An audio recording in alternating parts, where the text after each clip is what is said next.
I live in Jersey City, right on the Hudson River, so my windows face Manhattan, and I work from home.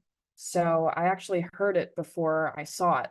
I was sitting here at my desk and I heard what sounded like a series of gunshots.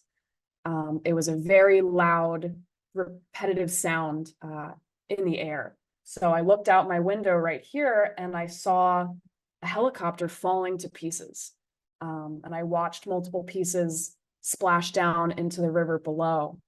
And I was wondering what happened. Did it get shot down? Because again, I thought it was gunshots when I first heard it. But you know, I'm putting the pieces together as I'm hearing news stories, and it does sound like I was maybe hearing the propeller smacking into something, as it was multiple sounds in a row. As hard as it is to say, I think a lot of us have maybe gotten numb from hearing in the news. You know, it's almost every week now that you're hearing something terrible happening somewhere in the country. Um, it's a different feeling to see it outside your window. And it's horrible to hear that, you know, whoever was involved, whether it was a family or a sports team or whatever, it's really tragic. And I'm definitely shaken up knowing that I watched this happen to this family outside today. All kinds of vehicles coming and going over the Hudson. I see cruise ships. I see a lot of helicopters. I believe I've probably seen the president come and go, as there'll be a large brigade of helicopters coming. But it's totally normal for me to see all kinds of helicopters, and it doesn't even faze me when I see something outside my window.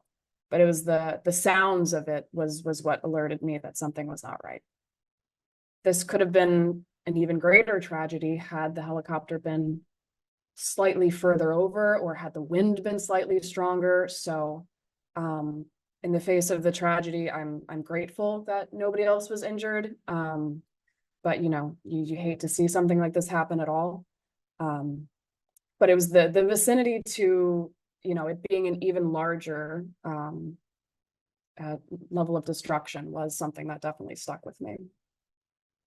I don't want to put my life on hold out of fear.